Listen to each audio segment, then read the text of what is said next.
Même si vous parcourez les Écritures, ils n'ont jamais habité dans les maisons en matériaux durables. Ils n'ont jamais construit des maisons en matériaux durables. Ils ont habité sur des temples. Abraham, Jacob ont habité sous une tente. Les enfants d'Israël quittant l'Égypte pour se rendre à Canaan, vous allez lire ils doivent d'abord arriver chez eux. C'est chez eux là-bas pour construire.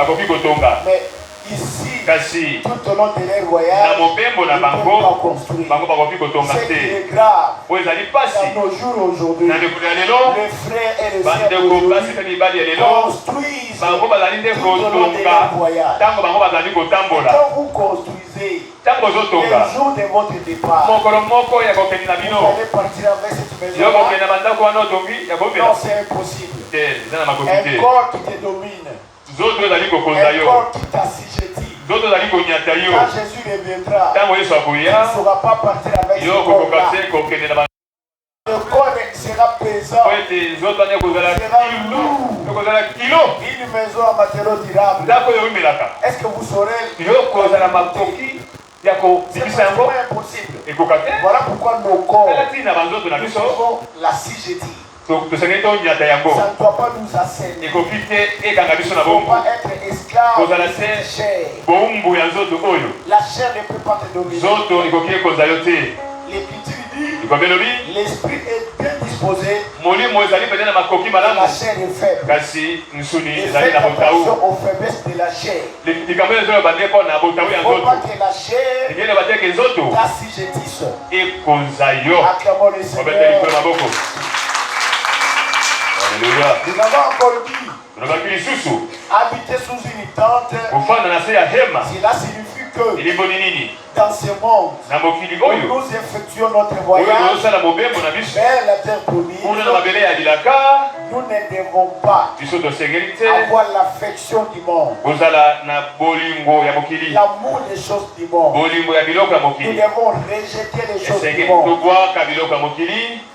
Parce que l'Écriture dit affectionnez-vous aux choses d'en haut, et non à ceux qui sont sur la terre. Applaudissons fortement. Nous avons encore ajouté habiter sous une tente. Cela symbolise une vie de simplicité.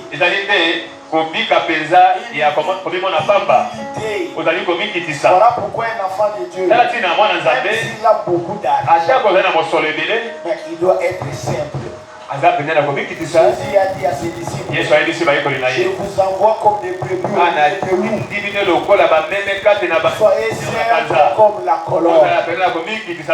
Parce que la colombe, c'est le Saint-Esprit. Jésus-Christ lui-même. Et nous devons être comme lui. Aimer sur cette terre. Une vie de simplicité. Une vie d'humilité. Ne soyez pas désorgueillés. Même si Dieu t'a donné beaucoup d'argent, devant les hommes, apparaît-toi comme un homme saint, comme un homme rempli d'humilité. Même si Dieu vous a donné la beauté, même si vous a donné la beauté, cette beauté-là, c'est pour que tu puisses avoir une vie de simplicité et d'humilité. Il faut pas les orgueillers. Il résiste aux orgueillers. C'est grâce aux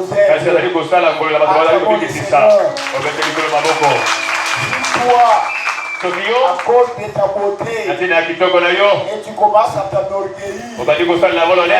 Moi, à cause de ma beauté, et cette femme qui peut me repousser, ça c'est de l'orgueil.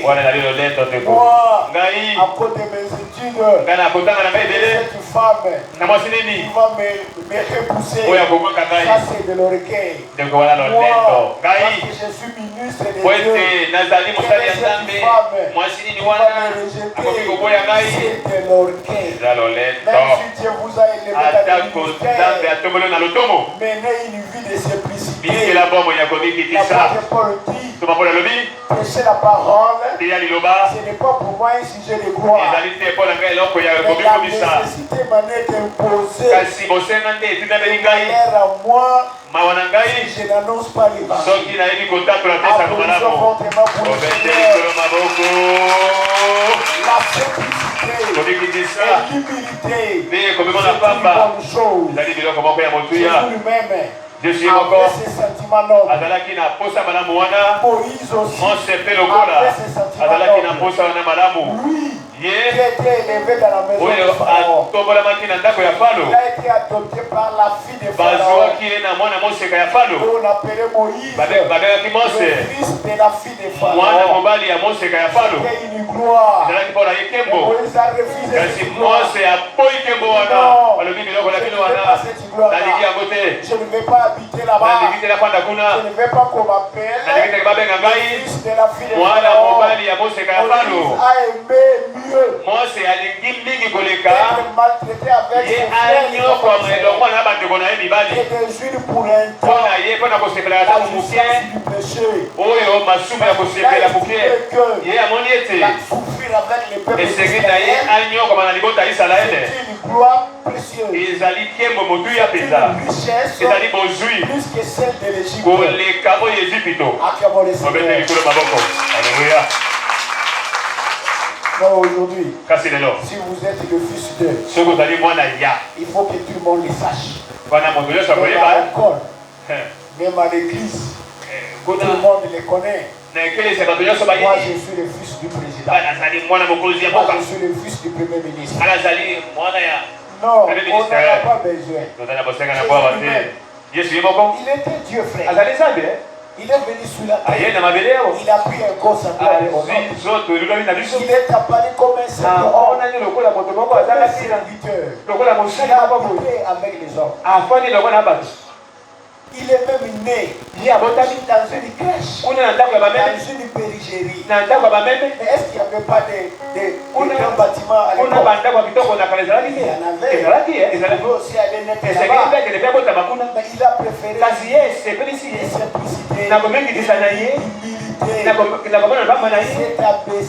l'humilité. Il s'est abaissé. Alléluia. Il s'est humilié. C'est ça. Habiter sous une étape. La gloire de ce monde est passagère. Ce monde, avec tout ce qu'il a fait, passeront. Acclamons le Seigneur. Frère, si vous comprenez que nous sommes des pèlerins et des étrangers, nous sommes des passagers, nous sommes des voyageurs, ma soeur, mon frère, à partir d'aujourd'hui, changez votre façon de voir les choses. Acclamons le Seigneur. Ce monde ici ne nous appartient pas. Nous sommes dans ce monde, mais nous ne sommes pas de ce monde. Ta façon de voir les choses doit changer. Comment toi, tu es un enfant de Dieu et que tu dois rentrer chez toi dans un pays qui n'est pas le tien, tu t'intègres dans ce pays.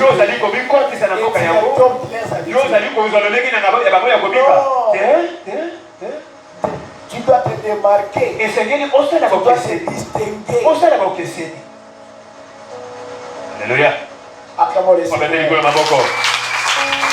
C'est qu'à partir d'aujourd'hui, changeons notre façon de voir les choses. Si nous ne changeons pas, nous sommes les plus malheureux. Les plus malheureux. Alléluia. Comment un pèlerin, un voyageur, un passager, habitant dans un pays qui ne lui appartient pas, Il va commencer à habiter dans des maisons d'étage. Il va commencer à construire des maisons d'étage. Pour en faire quoi? Je ne parle pas des maisons d'étage ici. On ne va pas acheter des parcelles, on ne va pas construire. Non. Acheter des parcelles, construire. Je ne parle pas des maisons d'étage. Je parle de nos vies. Une vie de simplicité. Une vie d'humilité. Dieu a besoin de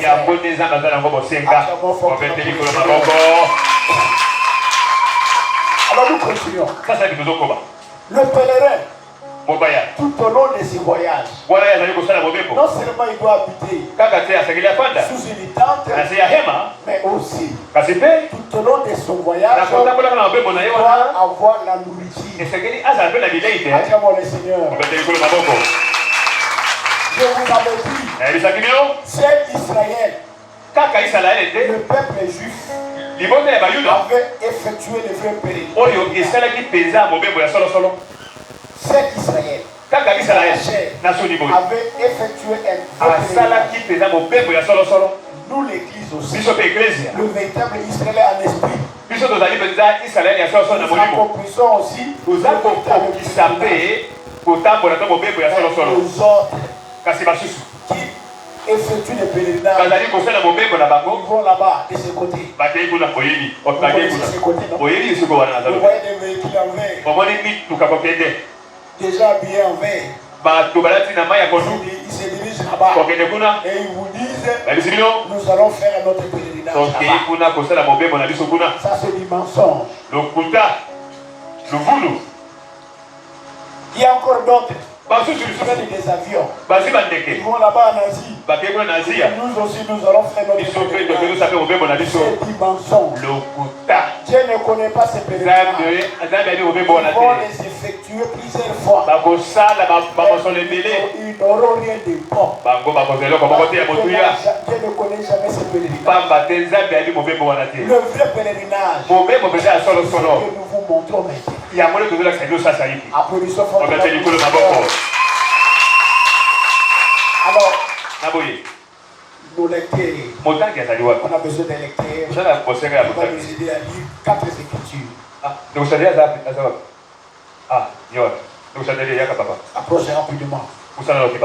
Le pèlerin, l'étranger, le passager, le voyageur, tout au long de son voyage, pour arriver à la terre promise, à Canaan, qui est la vie éternelle, l'éternité,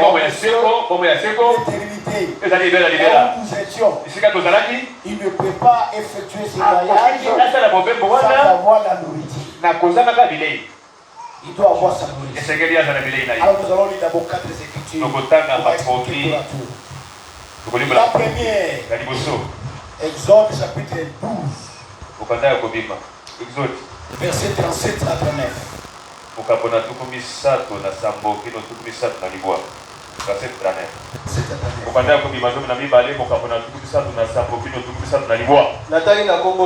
Amen.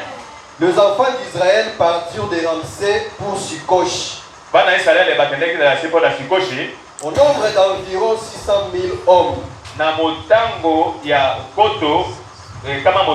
De pied. Sans les enfants. Continue jusqu'à 9. Une multitude de gens de toute espèce montèrent avec eux.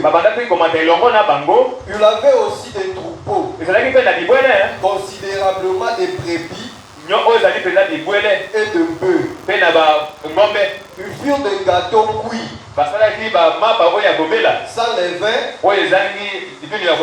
avec la pâte qu'il avait apportée d'Égypte et qu'il n'était pas levé. Car il avait été chassé d'Égypte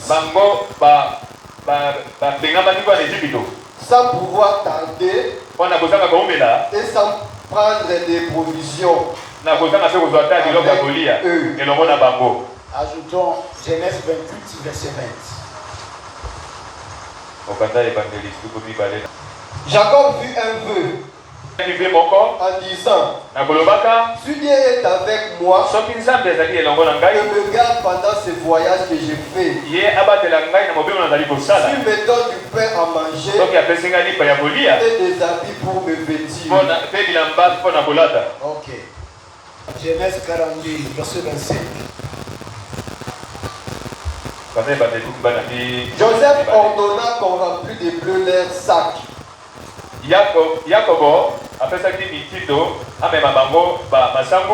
Qu'on remit l'argent de chacun dans son sac. Et qu'on leur donna des provisions pour la route. Actes chapitre 13, verset 18.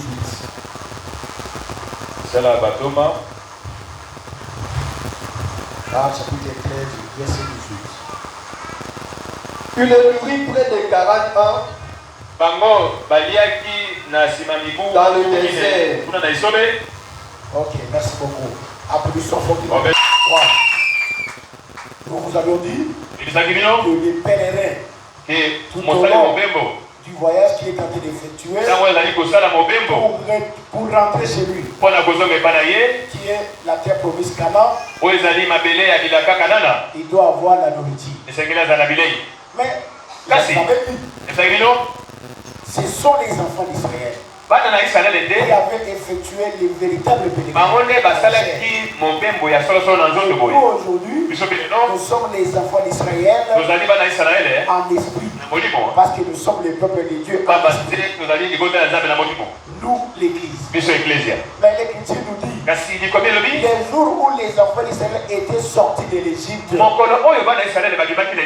l'Écriture nous dit, ils n'étaient pas sortis seuls. Parce qu'il faut faire attention.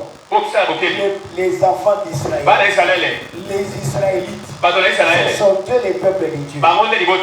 Mais quand ils sont sortis de l'Égypte, l'Écriture dit qu'une multitude de gens de toutes espèces montèrent avec eux. Bon, Dieu est venu. Il avait envoyé Moïse. C'était pour libérer son peuple. Les enfants d'Israël. Et Israël en sortant de l'Égypte, parce que l'Égypte n'était pas leur pays. C'était un pays étranger.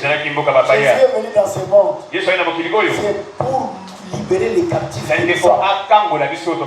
C'est pour nous libérer, nous affranchir de l'esclavagisme, c'est-à-dire du péché.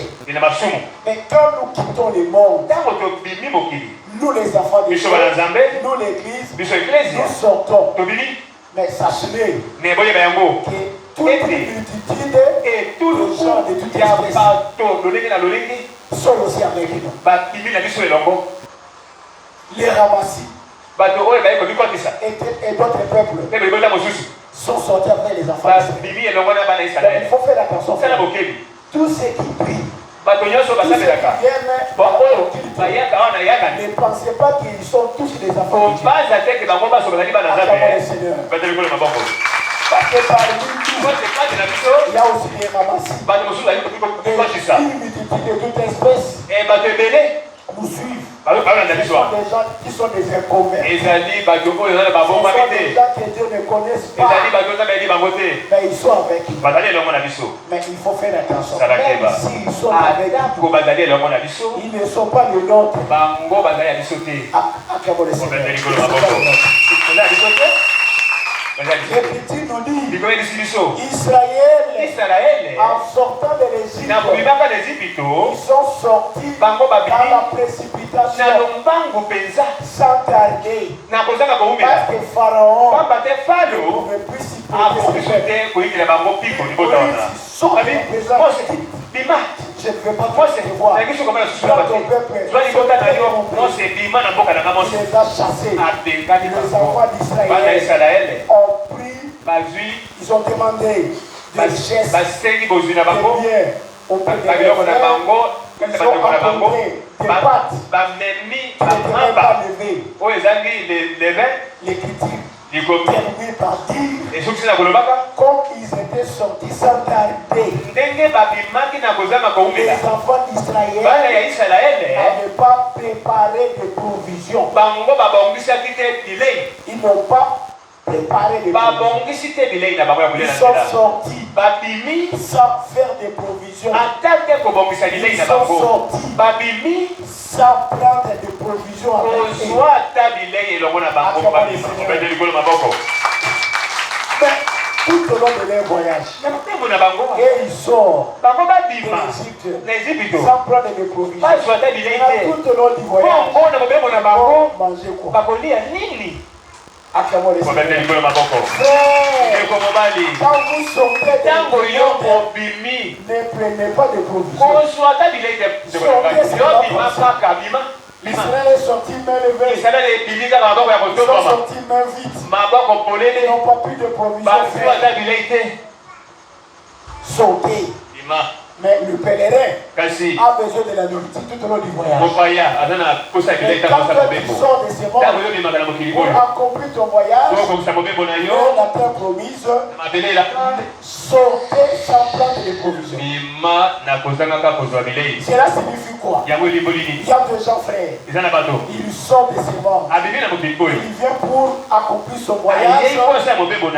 Il sort, il prend des provisions. Mais vous prenez ces provisions là où? C'est en Égypte. Vous sortez avec les enseignements, avec des doctrines, avec des principes, avec des coutumes de votre tribu. Vous venez avec ça dans sortez sans prendre de provisions. Ne sautez pas avec votre boutique. Ne sautez pas avec les enseignements de votre boutique. Ne sautez pas avec les enseignements de ce monde. Vous sautez. Vous venez dans les choses de Dieu. Mais vous avez des provisions. Et quand il y a un problème, vous dites non. Koliana Mobali.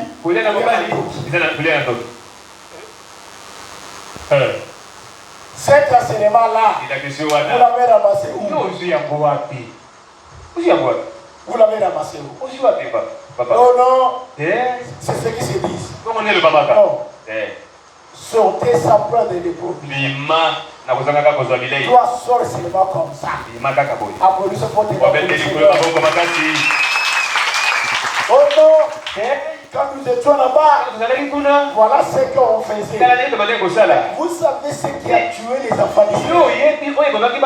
C'est la convoitise. Quand ils sont sortis, comme ils étaient sortis sans prendre de provisions, ils ont commencé à penser à des choses.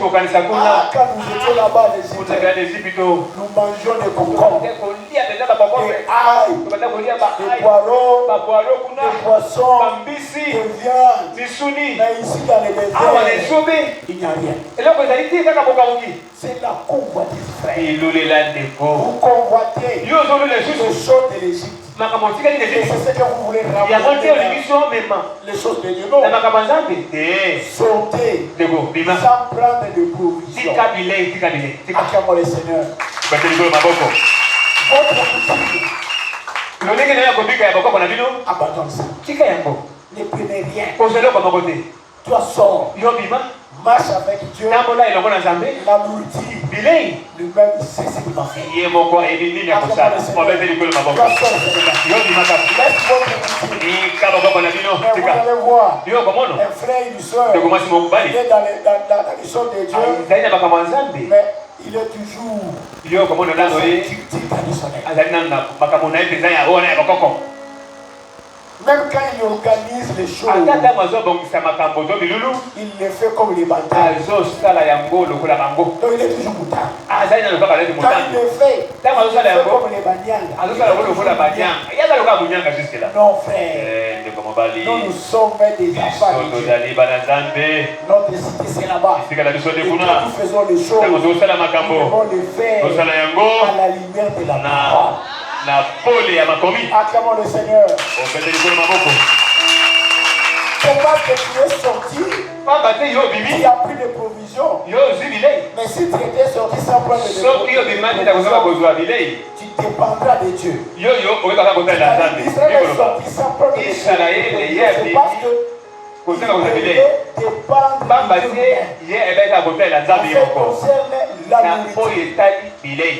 voilà pourquoi aujourd'hui beaucoup d'églises que nous appelons églises ne vont pas les Seigneurs.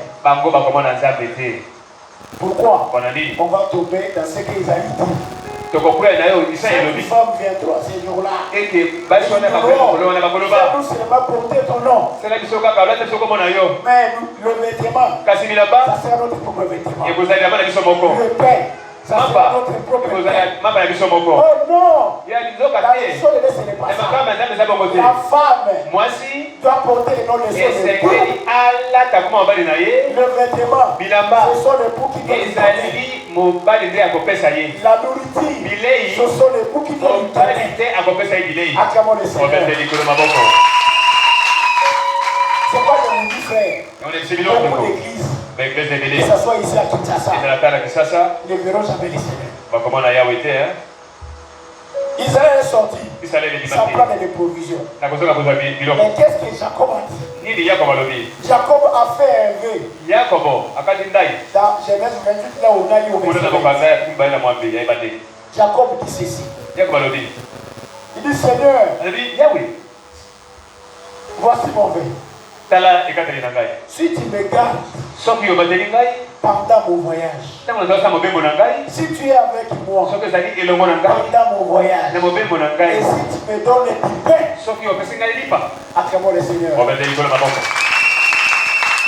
Cela signifie que même Jacob, quand il est sorti pour effectuer son voyage, il n'a pas fait de provision.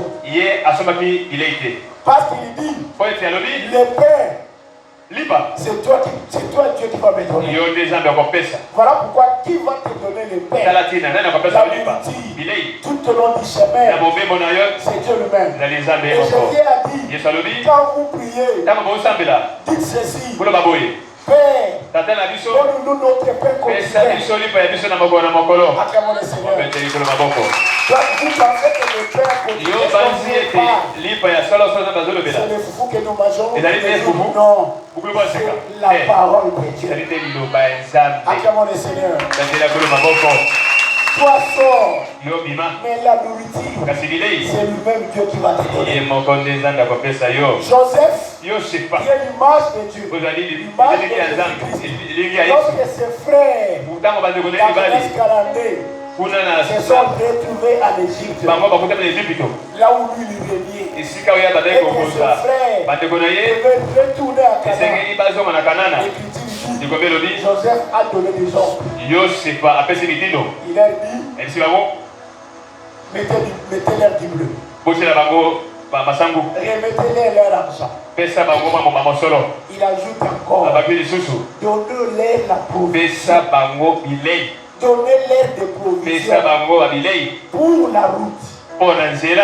Qui va vous donner la nourriture tout au long de la route? C'est Dieu lui-même. Acclamons le Seigneur. Et Actes des Apôtres chapitre 13. Là-bas il est dit ceci, que Dieu les nourrit pendant près de 40 ans. C'est Dieu lui-même qui a nourri Israël. Israël est sorti sans provision. Mais tout au long de son voyage, c'est Dieu lui-même qui pourvoyait à leur nourriture. C'est Dieu lui-même qui donnait à Israël et les nourriture. Mais toi, pendant le voyage, la nourriture que toi tu manges, tu la reçois d'où et de qui te donne cette nourriture? L'enseignement, la parole. Toi en tant que pèlerin, en tant qu'étranger, qui te donne la nourriture? Voilà pourquoi un pèlerin, sa nourriture, c'est Dieu qui donne. L'enseignement, c'est Dieu qui donne. Parce que pendant toutes les années, de ton pèlerinage, tu dois manger. Sinon tu vas mourir de faim. Parce que quand quelqu'un ne mange pas, il doit mourir. Israël est sorti. Quand la famille a commencé à frapper, ils ont crié. Mais Moïse, il va mourir. Parce qu'il n'y a pas de l'eau, parce qu'il n'y a pas de pain. Et Dieu devait intervenir. Zambe sengeli ya sala. Si tu ne peux pas accomplir ton pèlerinage sans avoir la nourriture, et cette nourriture, la parole de Dieu, c'est ce que Dieu donne. Ne fabrique pas des enseignements. Non, ne fabrique pas des enseignements. Ne fabrique pas. Laissez Dieu lui-même t'enseigner tout au long de ton pèlerinage. Si c'est lui qui te donne la nourriture, tu seras le plus heureux. Applaudissons fortement.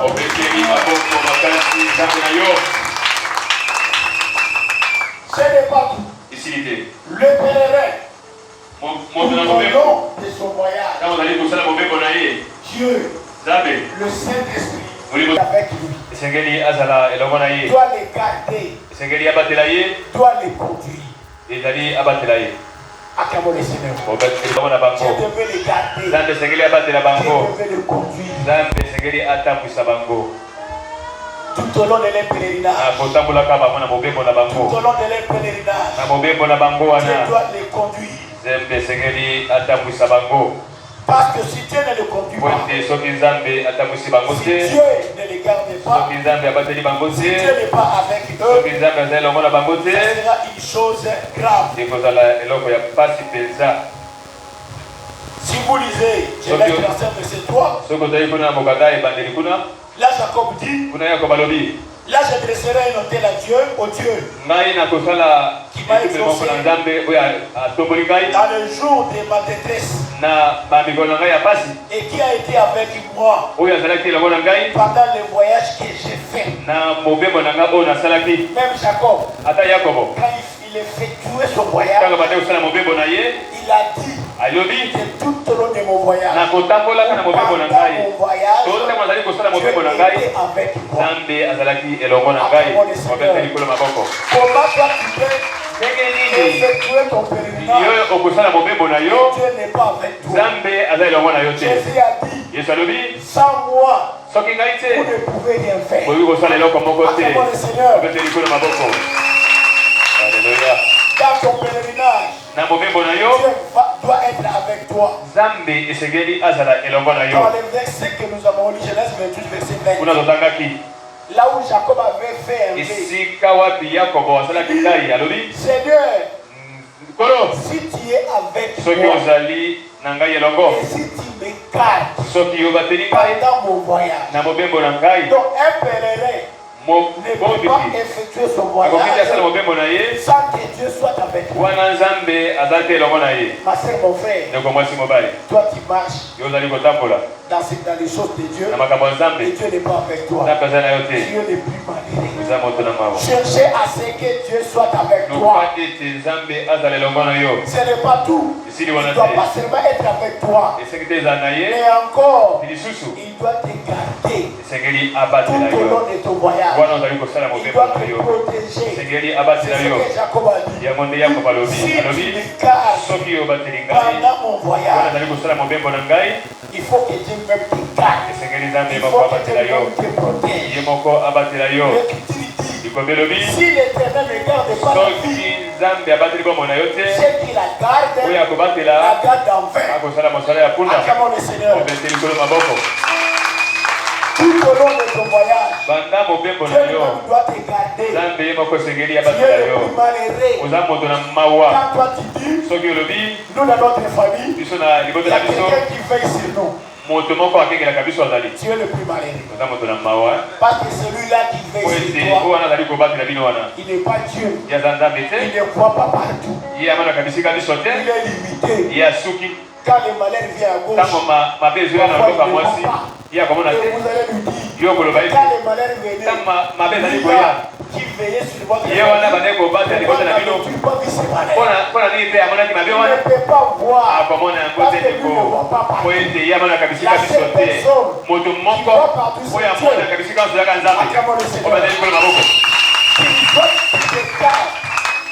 Qu'il te garde. Qu'il te protège tout au long de ton pèlerinage. Si lui ne garde pas, si lui ne te protège pas, ceux qui te gardent font une œuvre inutile. David a dit, dans Psaume 17, verset 8, il dit, garde-moi Dieu, comme la primée de l'air. Que Dieu te garde comme la primée de son œil. Cela signifie quoi? Si Dieu te garde comme la primée de son œil, cela signifie que Dieu est intouchable. Personne ne peut te toucher. Voilà pourquoi Israël était un peuple intouchable. Il s'est promené tout au long du désert. Balak est venu. Il va appeler Balaam. Il dit viens. J'ai vu un peuple. Il est sorti de l'Égypte. Il se dirige vers le désert. Il se dirige vers mon pays. Ce peuple, je le crains. Mais viens. Viens me maudire ce peuple. Balaam est arrivé pour chercher à maudire. Les dieux qui veillaient sur Israël. Et il a averti Balaam. Il dit toi Balaam, garde à toi. Attention, ce peuple-là, ce sont mes enfants. Ne les touche pas. Et quand Balaam a vu cela, il a eu peur. Devant Balak, au lieu de maudire, il a commencé à bénir Israël. Balak lui dit non. J'ai été fait venir ici. C'est pour bénir Israël.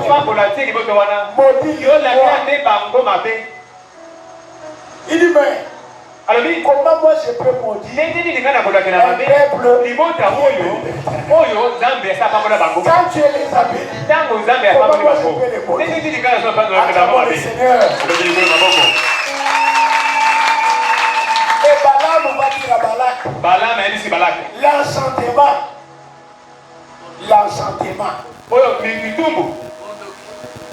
la sorcellerie, l'envoûtement ou l'enchantement ne peut rien contre Jacob.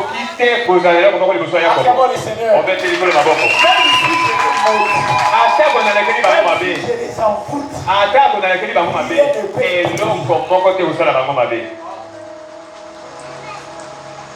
C'est-à-dire, frère, si Dieu te protège, il te garde, personne ne veut te faire du mal.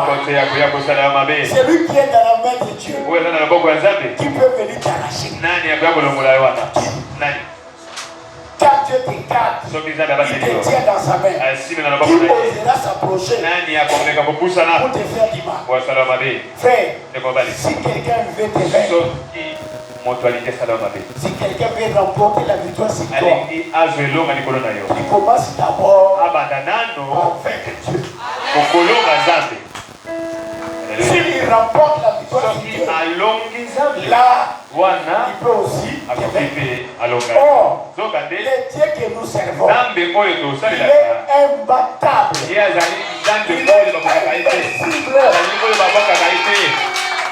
Qui peut lui faire la guerre et remporter sur lui? Personne. Et c'est ce Dieu-là qui a ta vie dans sa main. C'est lui qui te protège.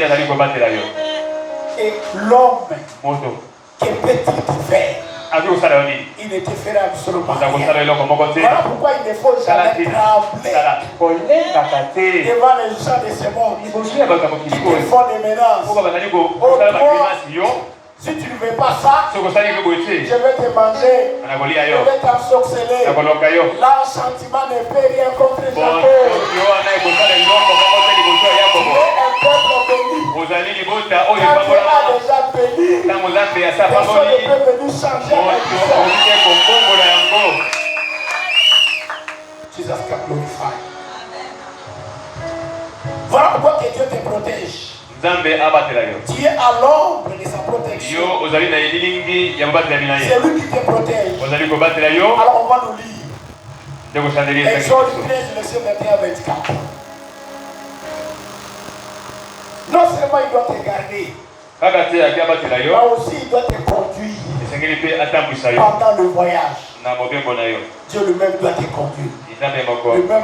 Les jours dans une colonne de nuée. Pour le guider dans leur chemin. Et la nuit dans une colonne de feu. Pour les éclairer. Afin qu'ils marchassent jour et nuit. La colonne de nuée ne se retirait point de devant le peuple pendant le jour, ni la colonne de feu pendant la nuit.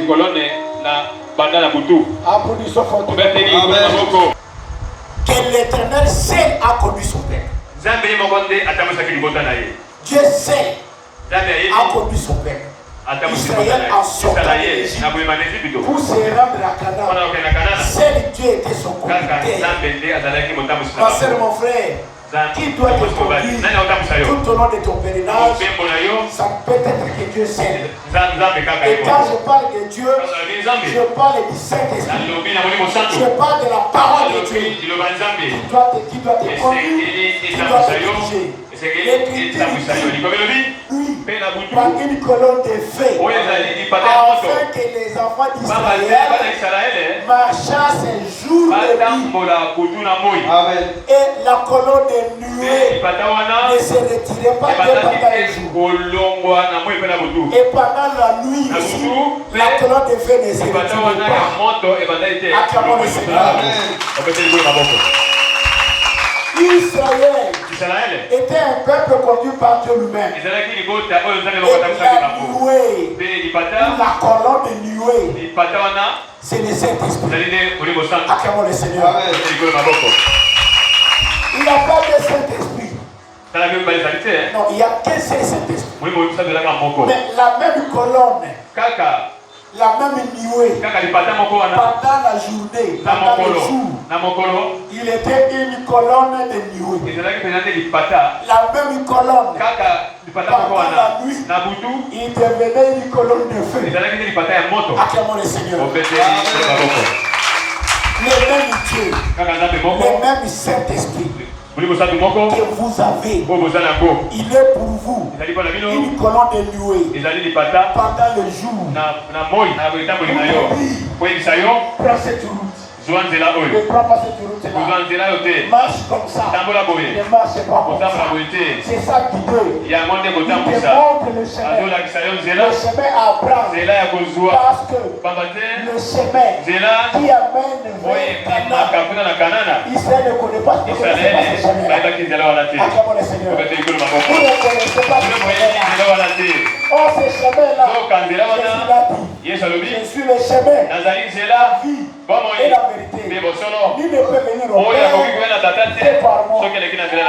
Applaudissons le chemin. On a appelé ça de l'Égypte pour arriver à Canaan. Le chemin que Israël a pris, un chemin détourné. Et ce chemin-là, on l'appelle le chemin royal. Parce que ce chemin, c'est Jésus-Christ. Pendant ce chemin, comme vous ne connaissez pas ce chemin, le Saint-Esprit c'est pour ça que Jésus a venu à ce je ne vous laisserai pas au mais je vous enverrai le Saint-Esprit qui doit être avec vous. Parce que pendant ta marche, il faut que le Saint-Esprit, le jour, doit t'écouter. Mais la nuit, il doit t'éclairer. Parce que nous, l'Église, le peuple de Dieu, nous marchons le jour, nous marchons aussi la nuit. Acclamons le Seigneur. Le jour, il nous guide. Mais la nuit, parce que la nuit, je vois l'iniquité, je vois les faux enseignements. Mais qui va t'éclairer? Il y a un trou ici. Il y a un trou ici. Il y a une fosse. Sinon tu vas tomber. Il t'éclaire. Ah, ça c'est une force. Frère, il faut toujours être à l'écoute des frères et des sœurs. Ils ne sont jamais à l'écoute du Saint-Esprit. C'est comme ça que beaucoup de tombent dans de pièges, dans de diriges, et conduisent pour que tu arrives. Et Moïse avait dit à Dieu, si tu ne marches pas avec nous, pour nous conduire jusque-là, nous aussi nous ne marcherons pas. Acclamons le Seigneur. Acclame mon frère. Pendant ce temps de ton pèlerinage, tu dois dire à Dieu, si tu ne me conduis pas, si tu ne marches pas avec moi, moi aussi je ne marcherai parce que si Dieu vit, mon frère, il ne va pas arriver jusqu'à la fin. Parce que tu ne connais rien. Et Dieu lui-même a accepté. Il dit, Moïse, j'ai entendu ta prière. Je marcherai moi-même avec vous. Et je vous conduirai jusqu'à la promise. Il dit à Moïse d'ailleurs, j'envoie mon ange pour te guider, pour te conduire jusqu'à la terre promise. L'ange de l'Éternel, c'est Jésus-Christ lui-même. C'est le Saint-Esprit. Il doit être avec toi. Qui doit te conduire tout au long de ton voyage. Ce n'est pas tout. Tout au long de ta marche, de ton pèlerinage, en tant que pèlerin, il faut que Dieu fasse. C'est comme ça que Éléazar, le certain le plus ancien, Abraham, lorsqu'il allait chercher Rebecca pour Isaac, Dieu lui a dit, donc Abraham a dit à Éléazar, toi va. Tout au long de mon voyage, fera réussir aussi ton voyage. Et quand Éléazar est arrivé, il a prié. Il dit, Seigneur, fais réussir mon voyage. Et il observait. Quand le voyage a réussi, il dit aux parents de Rebecca, il dit non, Abraham m'avait dit que le Dieu qu'il avait servi Dieu a donné la réussite à mon voyage. Ma sœur, mon frère, Dieu doit donner la réussite à ton pèlerinage. Ne faites pas un pèlerinage qui ne réussit pas. Tout au long de ton pèlerinage, en quittant l'Égypte, pour arriver à Canaan, tu dois arriver jusqu'au bout. Alléluia. Israël est sorti de l'Égypte. Vous devez sortir. Accomplissez votre pèlerinage. Arrivez jusqu'à bout. Risque de ne pas arriver au bout. Parce que les enfants d'Israël étaient sortis. C'était une multitude. C'était une grande armée. Et vous savez que toute cette multitude n'était pas arrivée au bout. Il n'y avait que 2 personnes qui étaient arrivées au bout. C'était Josué et Caleb. Même Moïse lui-même n'était pas entré. Malgré que Dieu l'avait utilisé pour sa mort. Il n'y avait pas un homme sur la terre comme Moïse. Un homme patient que Dieu connaissait face à face. Moïse parlait avec Dieu face à face. Comme un homme parle avec son ami. Mais Moïse n'était pas arrivé au bout. Faites attention, frère. Ce pèlerinage est dangereux. Beaucoup risquent de ne pas arriver au fond, au bout. Pourquoi la multitude qui était sortie d'Égypte n'était pas entrée dans le lieu de repos, n'était pas entrée à Canaan. Parce que Dieu s'était irrité contre eux. Dieu s'était irrité contre eux de leur obéissance, encore de leur intégrité. C'est toi qui avais juré. Ils n'entreront pas dans le monde. Ils ne vont pas entrer à Canaan. Et leur cadavre dans les déserts.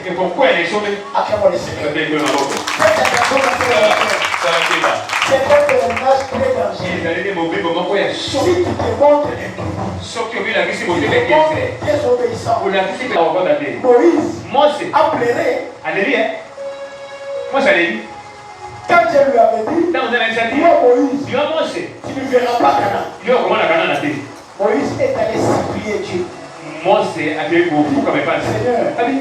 comment ça fait ton Seigneur? Il n'est pas montré ta faveur. Il est arrivé à ce stade. Tu m'as dit que je n'entrerai pas. Il ne peut pas. C'est une grâce. Dieu lui dit, tu n'entreras pas. Parce que toi, tu m'avais sacrifié devant le Père. Il lui vient. Monte cette Moïse monte sur la montagne. Il regarde il dit, tu vois là-bas. C'est ça, Canaan. Mais toi, tu n'entreras pas. Frère, c'est clair. Ne pensez pas. Moi, je suis pasteur. Oui, il n'était pas entré. Tu vas voir de loin. Tu vas saluer de loin. Mais tu ne vas pas entrer. L'orgueil ne paye pas. Moi, je suis ministre de la parole. Parce que Dieu est ministre de Dieu. Et Dieu aura peur de toi. Frère, si tu es désobéissant, incrédule, même si tu es ministre, tu n'entreras pas. Ton cadavre va rester ici. Moïse est mort. On l'a enterré dans le désert. Il n'est pas entré à Canaan. Tu es ministre de Dieu. Tu ne me conduis pas. Parce que Dieu, il faut les servir en respectant ses règles. L'athlète n'est pas couronné s'il n'a pas combattu suivant les règles. Les gens qui courent dans les stades courent tous. Nous aussi courons. Faites attention, ma soeur, mon frère. Sinon, ton cadavre va rester ici. Toi, tu ne vas pas. Et toute la peine que tu as eu à servir Dieu sous la terre, ça sera une peine. Et ce jour-là, Dieu va dire, je ne t'ai jamais connu. Oh, je ne te connais pas. L'Écriture dit, c'est ce jour-là, il y aura des plaies et des graissements. Acclamons le Seigneur. Frère, ma soeur, prenons les choses au sérieux. Ce n'est pas encore tard. Si dans le passé, tu prenais les choses de Dieu à l'aventure, mais dès aujourd'hui, change ta façon de voir les choses. Changeons, frère. Parce que moi je prophétise. Parce que moi je parle en langue. Tu peux prophétiser. Tu peux parler en langue. Tu peux opérer des miracles. Et ce jour-là, il te plusieurs viendront à mon nom. Et ils diront, on ne peut pas prophétiser en ton nom. Opérer des miracles en ton nom. Je leur dirai ouvertement. Je ne vous ai jamais connu. Acclamons le Seigneur. Amen. C'est comme ça que beaucoup de frères et sœurs servent Dieu à l'aventure. Non, frère. Arrêtez. Les enfants d'Israël ont pris les choses à l'aventure. Et quand Dieu leur disait, ils croyaient que c'était une aventure. C'était là, dans la colère, est-ce qu'il peut détruire tout ce monde? Dieu a dit à Moïse, tu vois, toute cette multitude, Même j'ai fait sortir de l'Égypte. Ils n'enterront pas d'abord. Excepté Caleb et Josué. Qui vont sanctifier les gens. Tout le reste est là. Les cadavres tomberont ici. Ce sont les enfants dont ils ont dit ils deviendront la proie des adversaires. Mais aucun d'entre eux n'entrera. Et ils sont tous morts. Tu as commencé à les frapper. D'une manière ou d'une autre. Et aucun n'était entré. Nous pouvons être nombreux. Il faut faire attention. Qui va entrer ces jours-là? C'est celui qui est obéissant. C'est celui qui n'est pas inquiété. Acclamons le Seigneur.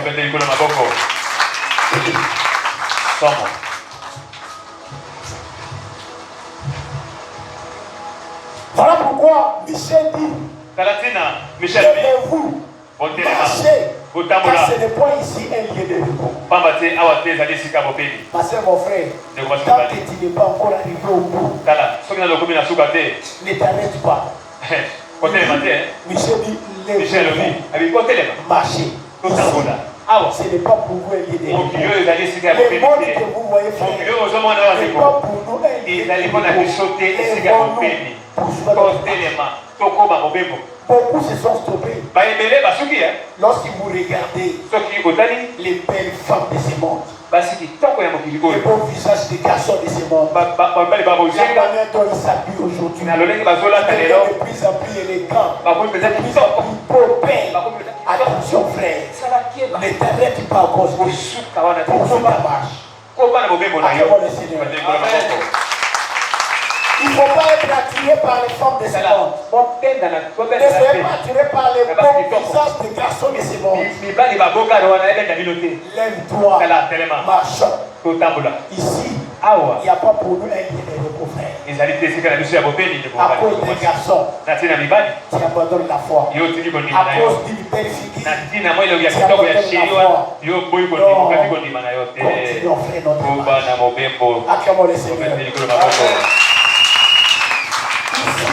Ce n'est pas pour nous un lieu de repos. Marchons jusqu'à la fin. Et nous serons heureux. Ce n'est pas tout. Un pèlerin, tout au long de son voyage, il doit persévérer. Il doit persévérer tout au long de son voyage. Tu dois persévérer. La persévérance est une chose la plus importante pour un pèlerin. Parce que tout au long de la marche, vous marchez dans les déserts, vous marchez à pied, la chaleur du jour vous frappe, le froid vous frappe pendant la nuit, vous rencontrez des scorpions et des serpents, vous habitez sous une tente. C'est une marche bénie. Le risque est que tu peux te fatiguer. Parfois tu es à bout de tes forces. Et si je suis fatigué, voilà pourquoi Dieu avait prévu que le pèlerin puisse avoir son bâton à la main. Acclamons le Seigneur. Qui est la bouche? Quand tu es fatigué, appuie-toi sur la parole pour avoir la force et pour Jésus a dit, c'est lui qui persévérera jusqu'à la fin. Et par votre persévérance, vous sauverez vos âmes. Attention, Dieu est. Ce n'est pas le commencement qui l'intéresse.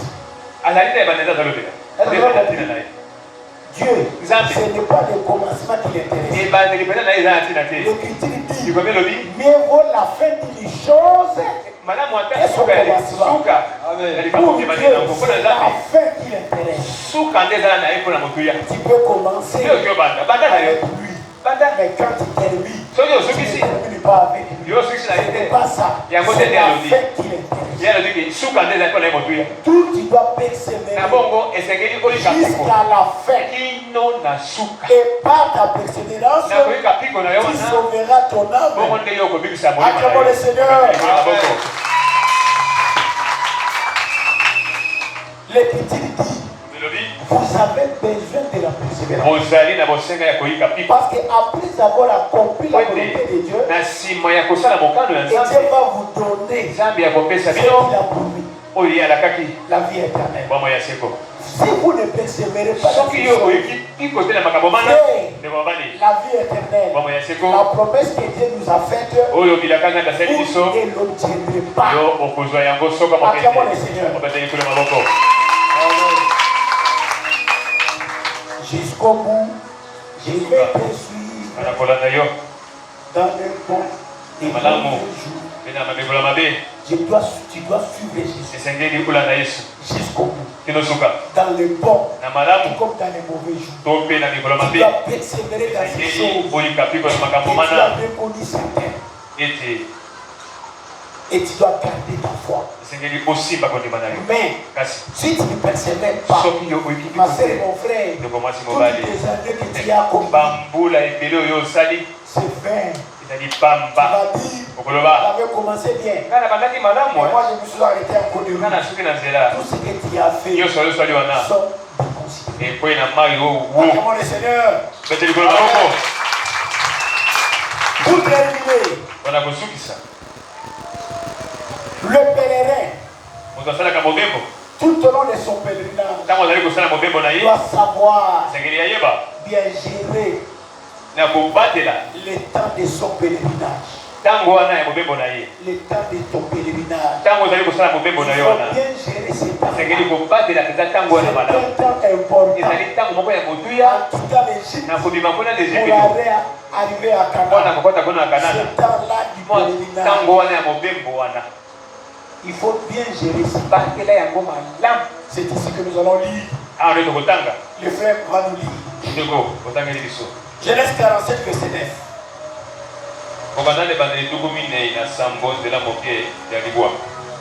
Jacob répondit à Pharaon, les années de mon pèlerinage sont de 130 ans. Les jours des années de ma vie ont été peu nombreux et mauvais. Et ils n'ont point atteint les jours des années de la vie de mon père.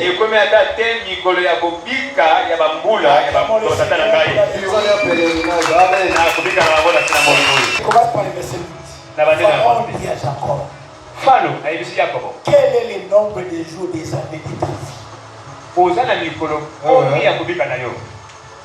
Pharaon, c'est Pharaon qui pose la question à Jacob. Jacob était déjà vieux. Lorsqu'il est arrivé en Égypte, il n'avait plus de force. Il était déjà vieux. Mais Pharaon lui pose la question. Vieux homme, quels sont les nombres des années de ta vie sur cette terre? Frère, la durée de ta vie, c'est pas le nombre des années de ton pèlerinage. C'est combien? David a dit, Seigneur, apprends-moi à bien compter mes jours, afin que je sache combien je suis fragile. Les années de ta vie, c'est pas les années de ton pèlerinage. Il faut bien les compter. Faites attention. Le nombre des années. Il faut bien les compter.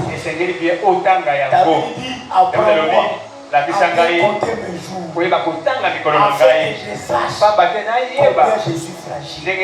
Ma soeur, mon frère, les années passent. Hein? Frère, les années passent. Faites attention. Oh non, moi je vais arranger ma vie demain. J'arrangerai ma vie l'année suivante. Monsieur dans les Écritures. Il a fait des plantations de vignes. Il se réveille. Il dit moi demain je ferai ceci. Je vais abattre la haie. Je vais encore augmenter. Je ferai ceci. Je ferai cela. Je viens. Dieu lui dit insensé.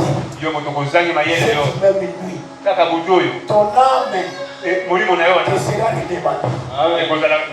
La nuit même, frère, il ne faut pas renvoyer à tes mains. C'est que toi tu peux faire aujourd'hui.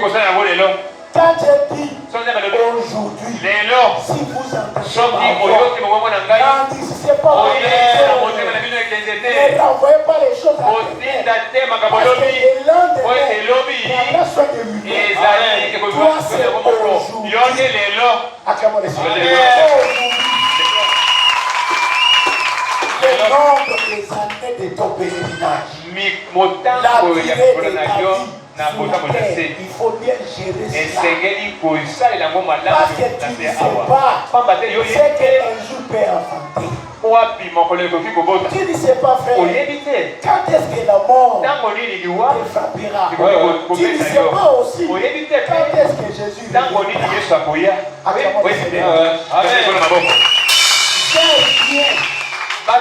Le temps de ton pèlerinage. Frère, il y a encore le souffle dans tes narines. Tu respires encore. Profite. Arranger les choses dans ta vie. Si dans le passé, tu étais un faux frère, une fausse sœur, mais aujourd'hui, répands-toi, corrige ta vie, parce que le ne t'appartient pas.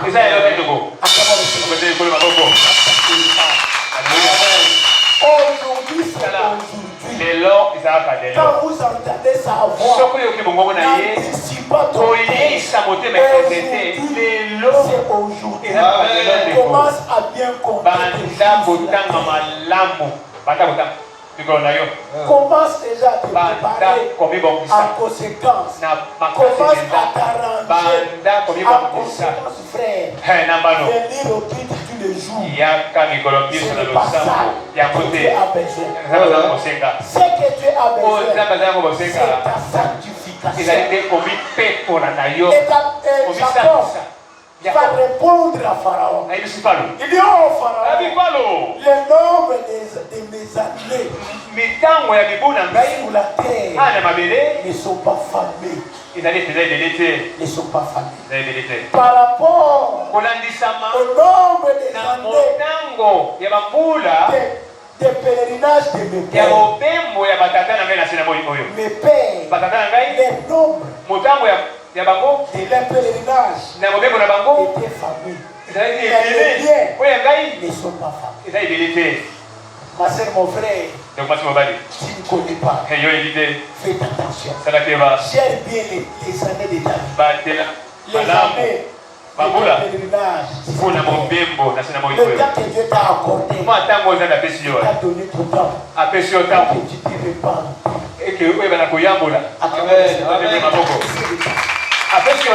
Mon frère, quand toi tu voles, tu penses que Dieu ne voit pas. Quand toi tu te livres à l'impudicité, tu penses que Dieu ne voit pas. Tu vois ça? C'est sûr que tu vois les balles. Quand tu tombes dans la dictée, tu penses que Dieu ne voit pas. Quand tu te livres à la prostitution, tu penses que Dieu ne voit pas. Il voit. Mais s'il te laisse encore, il te laisse encore la vie. Il ne veut pas que tu pries. Il veut que tu te répandes. Change de comportement. Parce que mon frère, c'est maintenant ou jamais. Quand tu entends cette parole, tu ne vois pas. Vois Dieu qui est en moi. Vois Dieu qui est en moi.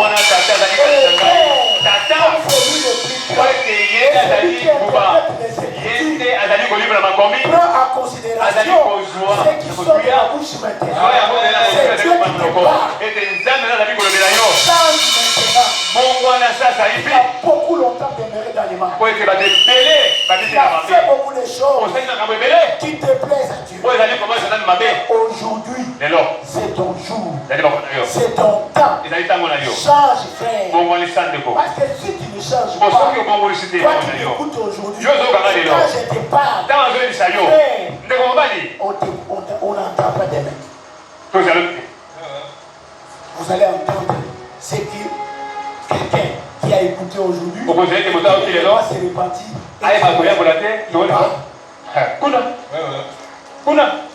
Maintenant, frère, c'est Dieu qui parle. Il faut l'écouter. C'est pour l'intérêt de ta vie. Il veut te sauver. Parce qu'il t'a vu longtemps demeurer. Parce que tu as mal géré les années de ta vie. Il veut que tu les comptes correctement. Les temps sont courts. Arrange maintenant les choses. Parce que demain, ce n'est pas ton jour. N'avez-vous jamais entendu des gens? Il est venu, il a écouté Dieu les parler. Il a dit sur son cœur. Il rentre. Demain, ou le jour suivant, on vous apprend qu'il est mort. N'avez-vous jamais entendu ça? Et vous commencez à voir peur. Il m'a parlé. Il est parti. Il est parti pourquoi? Parce qu'il n'a pas saisi l'occasion. Il n'a pas saisi l'opportunité. Voilà pourquoi aujourd'hui, c'est l'occasion. C'est l'opportunité. Change maintenant. Acclamons le Seigneur. Change. Sinon, ça sera trop tard pour toi. Ça sera trop tard pour toi. Sinon, ça sera trop tard. Quand tu vas s'appeler au téléphone, tu viens prier pour toi. Je ne serai pas là. Je vais prier pour toi. Mais aujourd'hui, c'est l'occasion pour toi de changer. Abandonne ce que tu faisais dans l'église. Change maintenant les choses. Que tu deviennes une nouvelle créature. Que les choses anciennes en toi partent. Change maintenant. Parce que si tu ne changes pas, ce que je vous dis, ça ne vient pas de moi, frère. Dieu qui vous parle.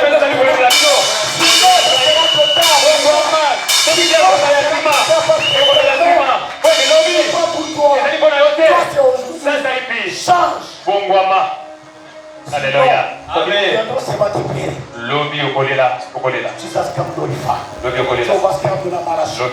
Change, frère. Tu vois que tu parles.